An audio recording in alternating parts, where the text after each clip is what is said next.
So, first up, they came all the way from the UK to perform for you this evening. Lladel, what? One Direction. Oh my God, how much would you lose your mind if out of nowhere, pop music's biggest commercial success walked in the door right now with their little hair and everything? I'd be a little disappointed. I'd be like, oh, great. Rather see Tangled Roots. We're here tonight. Lladel, Bryant, Adam Lowe, Katy, Massey, Zodwa, Nyoni, 4 strangers meet on a train and share their stories. These are all first-person testimonials. Have they more in common than they think? A live radio show of true stories from the Tangled Roots book of true life tales. Conceived by Dr. Katy Massey, adapted by Zodwa Nyoni, and directed by the cast. Tangled Roots is a program of performance, workshops, and books celebrating mixed-race families in the UK, and they are just so darn awesome. Please give it up for Tangled Roots.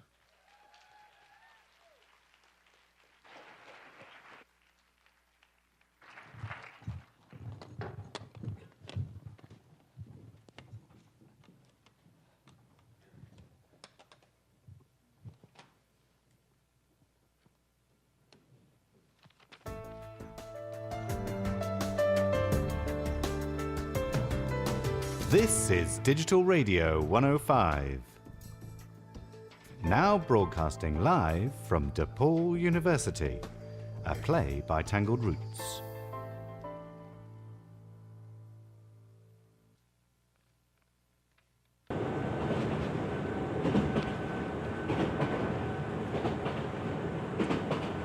Good evening, ladies and gentlemen. Thank you for joining this Tangled Roots train from Leeds to London King's Cross. This train will be calling at Peterborough, Hitchin, Doncaster and London King's Cross. Tickets, tickets please. Rail passes and tickets. Tickets. Can I see your ticket please? Excuse me? Yeah, sorry, here you go. You were staring out that window like you were looking for something. Everything all right? Yeah, it's nothing. I've been working in this job long enough to know it's never nothing. People have stories on this train, and the ones with the biggest cases usually have the best ones. Mind you, they're usually talking into their phones. I should have hugged him. Who? My dad, I should have hugged him before I left. Where are you coming from? I'm from Bangladesh. Me and my brother were visiting him out there, and yeah. Is that where he lives? Well, no. Well, he was born there, but now he just does these long trips out there once a year, and I've always said I'd go with him too, but, well, you know, life, and one day turns into 30 years, and you feel like you've left it too long. Anyway, I've just done my first trip out there. And how was it? Well, the airport is more like a run-down bus station in the north of England, only less glamorous. So not a paradise, then? No. So what about the hug? I don't know. It's kind of strange to say it, but I suppose I get him now. And I got my revelation. Well, you've lost me. Yeah, I know. I think I'm in that after big trip eye-opening haze. Yeah, everything's a bit all over the place. And I've been thinking since I left him that home, it's a strange word, isn't it?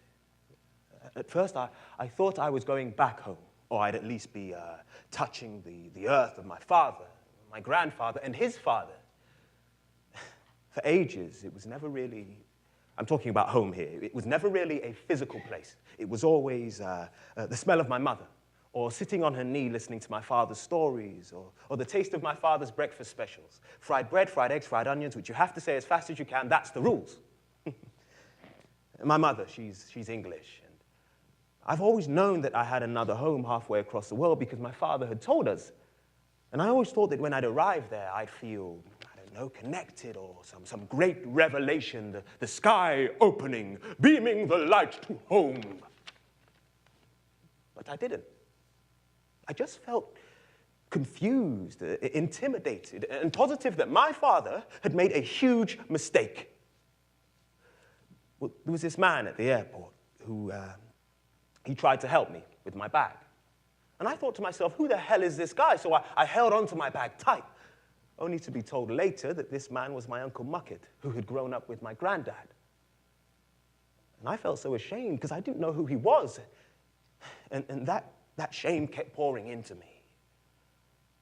And Uncle Mucket, of course, kept treating us like his own children, to the point where the day before we left, he spent a whole week's wages on breakfast for me and my brother. And all I could do was muster up the basic Bengali to say, thank you. There still weren't enough words to apologize for what I did on that first night. That first night at the airport. My father, he made a huge mistake, but I get it. I get that there's no manual that teaches you how to be a parent, so I don't blame him. But this mistake he made, it continues to reverberate. When you have mixed-race children, children who aren't the same as you, but are some race entirely different, I suppose you face a choice, right? Do you teach your child about one culture, about another culture, or about neither? And when you grow up in an English land, like I did, yeah,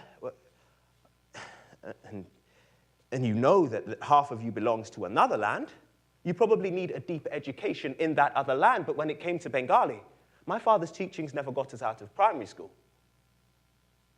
When you grow up brown, yeah, whatever shade of brown, in a white world, one of the most important things you can learn to do in order to survive is learn how to pass. Pass essentially as white. And by not schooling us in Bengali, by not teaching his children about their fatherland, my father was providing us with that pass. But it's a pass that came at a huge cost.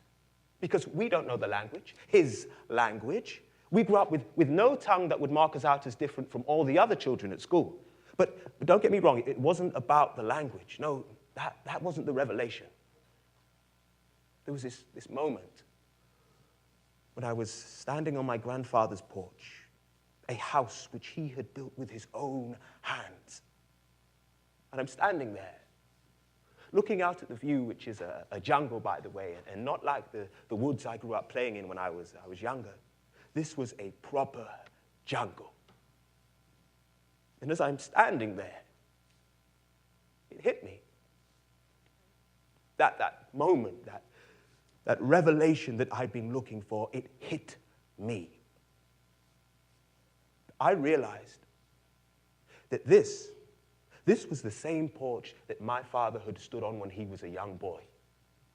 It's the same porch that he had stepped off and walked into the jungle, eventually emerging on the other side, traveling to England and towards a future that included me. Can you imagine the enormity of such a decision? To step off the porch into uncertainty, what he did, what that first generation did, can you imagine that? And can you?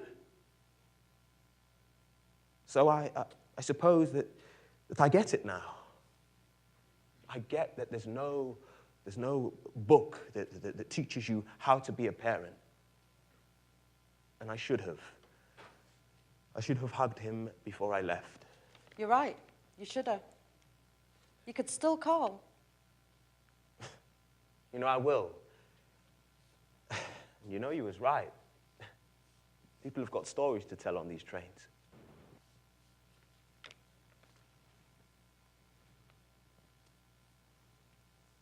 This is the East Coast train from Leeds to London King's Cross. Passengers are reminded of their absolute right to tell their story, no matter who might be offended. Please make sure to take your belongings with you.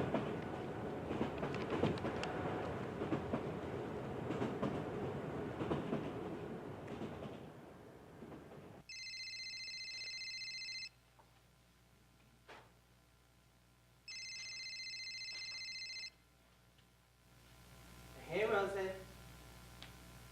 Yeah, got it. And yeah, it was worth it. And tonight they better bring it because Matthew, I am going to be Beyonce Holes. with the biggest and baddest lace front this side of Kirkgate Market. Them girls will gag. Hang on, I'll put it on and send you a picture. Well, of course I'm going to put it on. Who cares what people think? A girl gets used to staring, and I've had years of practice. Tickets, tickets and rail passes, please. Tickets. Here's my ticket. I bet she just came over to have a look at the spectacle. Excuse me?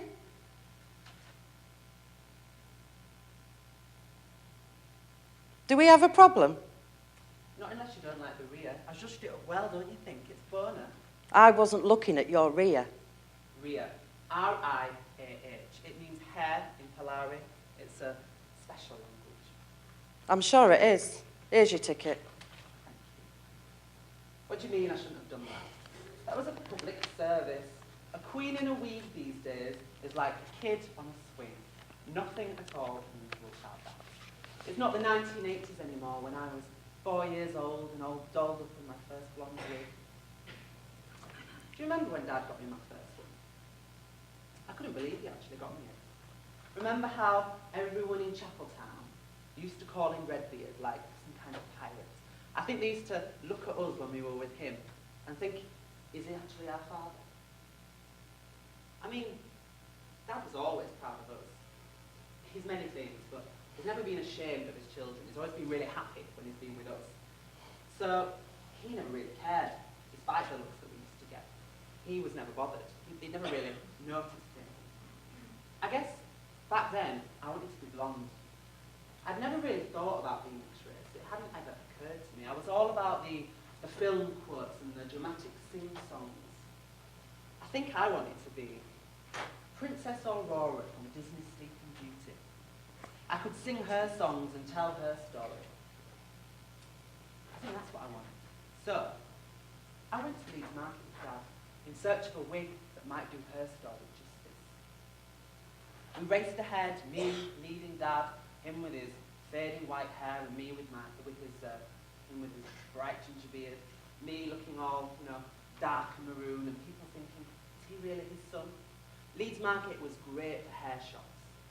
All the black women used to be there, armed with curling tongs and hair straighteners. They debate vigorously with the Pakistani girls about whether it was right to buy Empire skin bleaching cream and how far they were willing to go to look like Snow White. They used to coo over me and my sister and say how beautiful we looked with our pale skin in comparison to theirs. We were never bothered about that. I mean, me. All I noticed was the shimmering pelts, those glorious crowns of wigs.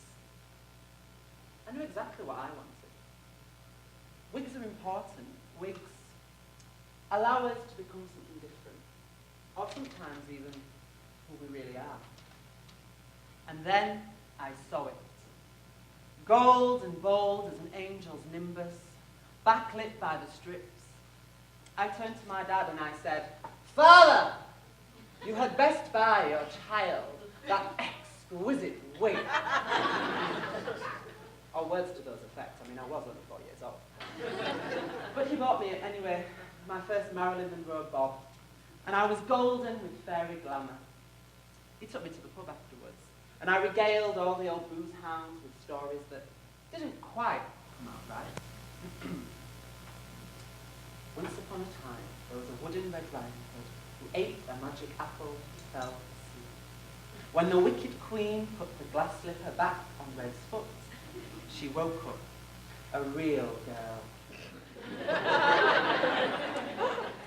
I mean, I knew the real stories, obviously, but I preferred them my own way. My way was always more interesting. I guess back in those days, with my blonde wig, I used to think, inside of me there was a little white girl pirouetting to get out. I was a fluffy yellow bird fanning its feathers inside a black, ugly duckling. That old story. I guess I thought that in order to be beautiful, I had to be a little white girl. Of course, I soon learned that the ugly duckling could become something much fiercer. It might look different, but difference can be a strength. I think I found my own story in the end. And I'm still telling you. Hello, Rosie. Can you still hear me? Hello?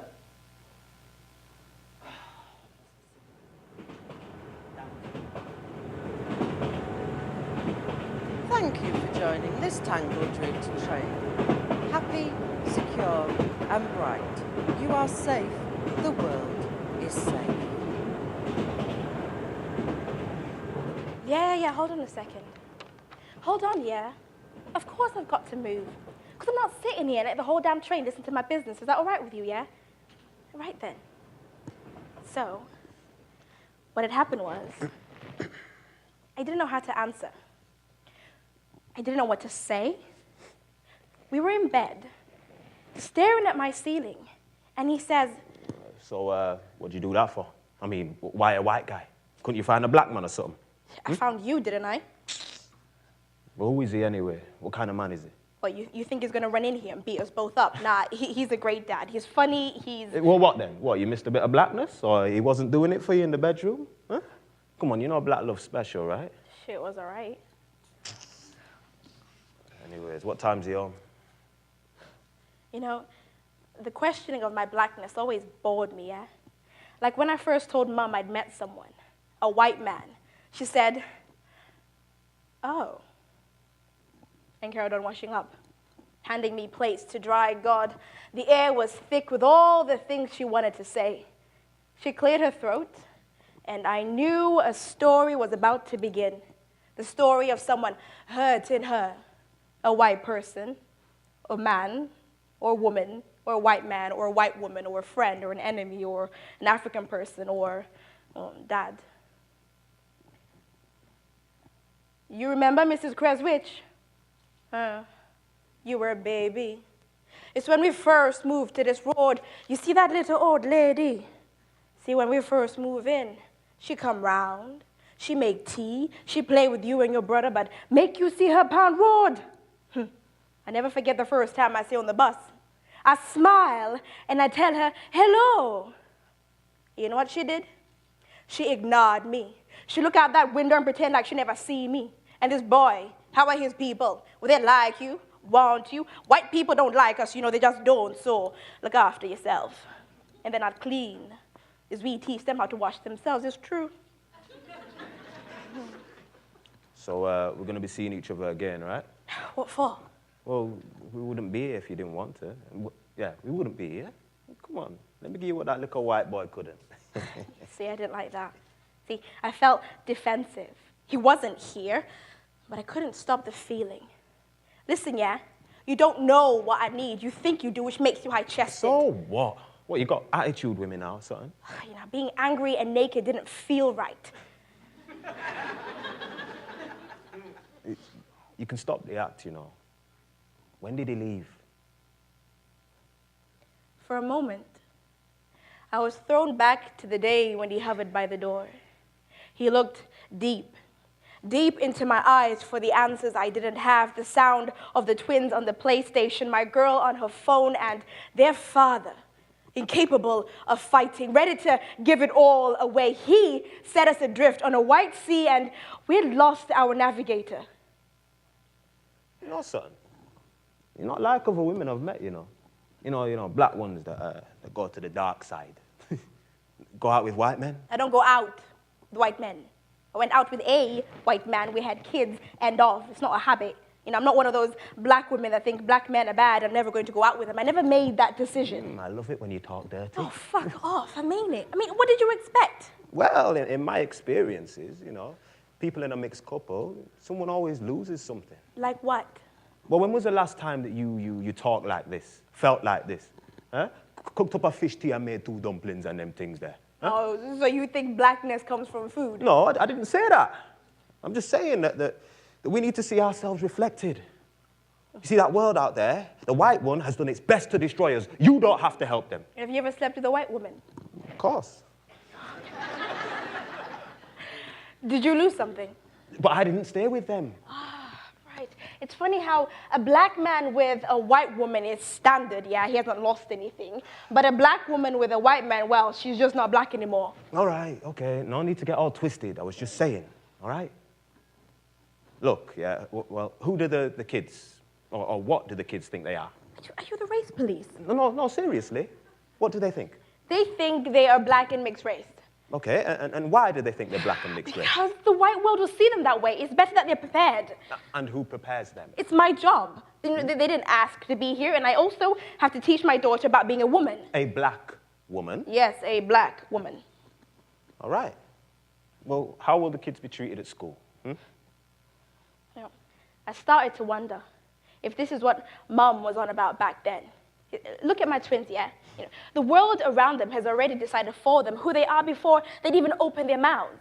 You know, let's talk about whiteness and the white fear of black boys and men. Maybe that's why their dad left.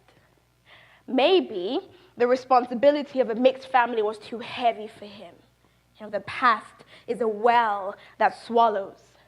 You know, and after all our problems, you know, the years of dragging that great big stone ball of what we weren't or what I wasn't, he left. And the relief was overpowering, matched only by the terror.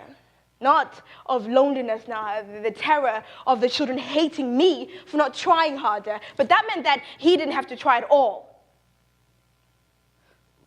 But I wondered, where was the black man that was going to hold me at night? Was going to make me fish tea and massage my feet and make me his queen? But this black man wasn't interested in me, the person. He wanted chicken and a willing mouth, and not necessarily in that order. You know, last night, I was only his queen in the kitchen.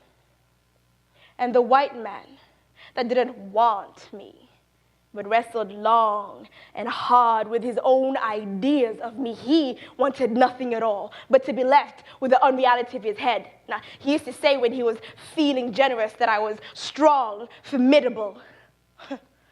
It always pissed me off. You know, it's what white people always say about black women. You know, so strong, capable, feisty. For my husband to say it, it felt insulting. What it really meant was, he didn't have to look after me. He didn't have to take care when dealing with me. I shouldn't, cannot need him. If I did, well, it was too much. So, anyways, I was thinking that when I meet the kids that we No. Well, why not? Because I can't. What would I tell them? Here, I swapped your white dad for a black one. Let's try this one on for size. What is wrong with you? I'm just not ready. You're stupid, you know that? And then he left. And that was it. Yeah, that was my date.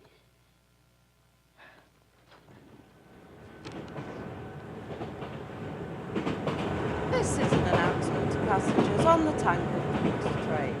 Passengers are advised that there is a woman aboard who is sick and tired of being told who she should be. This train terminates at the next stop, King's Cross. Excuse me, I think someone's left their phone. Did you see where he went? I think he got off. It's another item for lost property. I hope he can do without it for a few days. Well, our whole lives are on them nowadays, aren't they? I might as well sit down. We're nearly there anyway. You know, it makes me sick every time I put another thing into those lost property boxes. All those bits of people's lives just waiting to be collected. Most of the time they never are. They're just forgotten. Everything's disposable now, even memories. Not mine. My mind's full of memories, full of all the things I want to keep safe, intact. Some things can't be downloaded. The smells of crossed time, the feel of things. Like my dad.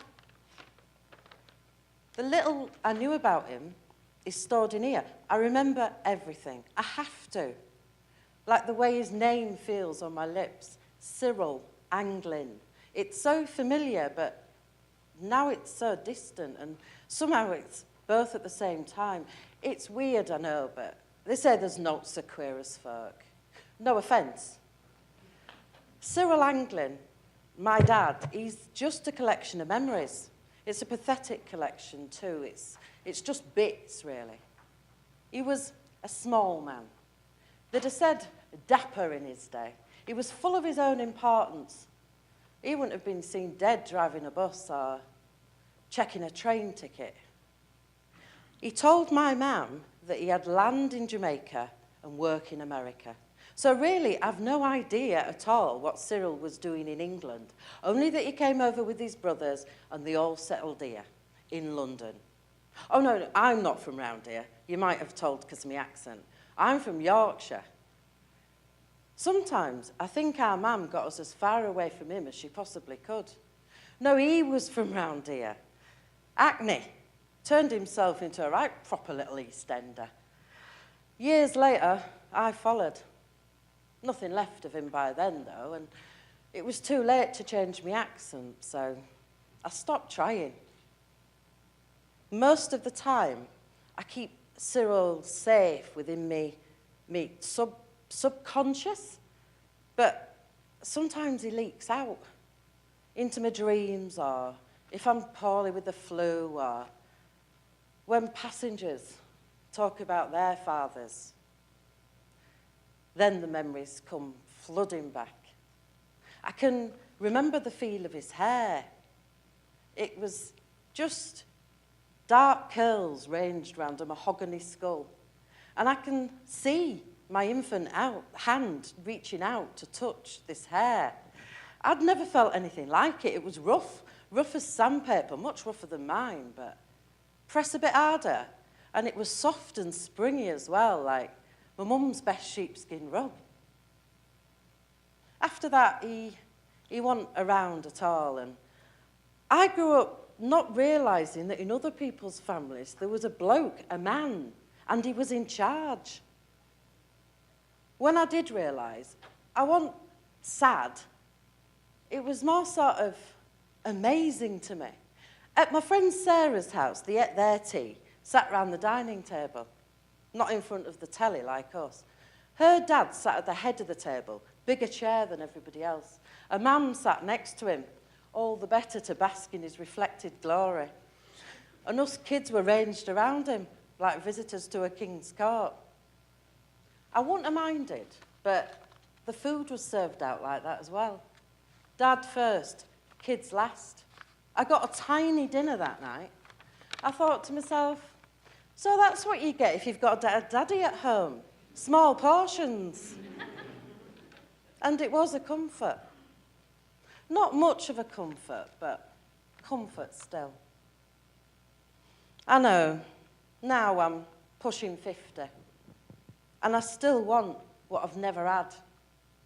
A dad to sit at the head of the table, the one man who can be trusted. I know what you're thinking. If she knows so little, why don't she just ask her mum? But our mum is not a woman to be approached casually. The years of bringing up her family on her own have hewn her rock hard. Occasionally, she does let some precious drop of information pass her lips. But I have to face the possibility that it might be something I don't want to hear. True, it might be something that I do want to hear, but it'll never be the answer to a straight question. She'll lie to my face and not even blush. So, I have to rely on my memories. And I've learnt that by sheer force of will, if I try hard enough, if I just keep on trying, and I don't relax even for a minute or a second, I can keep Cyril near. But I cannot relax, because if I do, I'll forget him. And then he'll be gone. Cyril's absence, his not being around, it's still a big part of my life. This father-shaped hole, it's a constant presence. Like that music, that beat through those earphones that I can hear. Oi, can you turn that down? We don't all want to hear Jay-Z at 100 decibels, you know. Sorry about that. Sometimes I feel for my mum. I feel sorry for her. While I was busy playing the dutiful daughter to a man who'd left her years before, she had to put up with me and the way I trod carefully around the father-shaped gap in our household. I didn't notice the work of bringing up 3 kids single-handed. I took her graft for granted. I think it was because she was a pale imitation, a very pale imitation, for the perfect cornflake packet family I knew we should be. Your father's dead. It was a stranger's voice on the phone. Strong Jamaican accent. I can't do it. I didn't learn patois or even Jamaican. He wasn't around long enough. Your father, me say him dead. I was still a little girl, and by then he'd been gone so long, it was like a second death to me. Or perhaps it was like his death never happened at all. Mum said the voice was my uncle, my dad's brother, but it could have been anyone. When I asked her, carefully, if we should attend the funeral, Mum was typically to the point. It's a bit late in the day to play the dutiful daughter now, isn't it? And that was the last we spoke about him for years. Mum's silence meant that I turned my small bits of memory into something precious, something secret and valuable. A sense memory of Cyril, a feeling of him. Oh, I'm not stupid. There are some things I've chosen to forget, like the way he only really half listened to anything I said. He'd roll his eyes away, bored, chewing slightly at the side of his mouth, thinking about something or someone else. But these details don't really matter. I've never been one to forget. Leave the dead to the past, my husband used to say. Let sleeping dogs lie and seize the day. No, I want to keep safe my memories. Pathetic baubles they may be, but they are polished and picked over and maintained, and in the doing, they are regularly renewed. Because I know it's true. What survives of us is love. The difference between being and, well, not being is policed by memory. Cyril's heartbeat, his pulse. It's neither here nor there. I think of my dad all the time, and the things we used to do together. And are those memories stored on your phone? Well, yeah, but I'm going to back them up now. I'd hate to lose them. Good. Because we charge for lost property on this train. Oh, I remember that. Oh, sorry, one last job. This notice is for passengers on the Tangled Roots train to King's Cross. Stretching her jaw, relaxing her shoulders, she stepped into the cavernous space. You know, I get it now. I get that there's no manual that teaches you how to be a parent. So I don't blame him. And I should have. I should have hugged him before I left. I guess my audience waits. They didn't ask to be here. I also have to teach my daughter about being a woman, a black woman. Because it's true. What survives of us is love. The difference between being and not being is policed by memory. Best pick up your stuff and keep it safe. We're stopping now.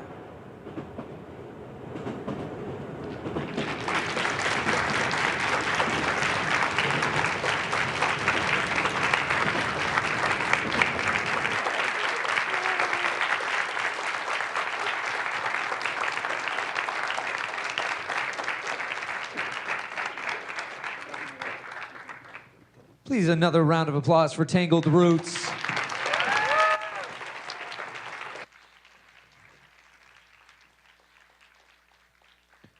They're just so good at British accents, aren't they?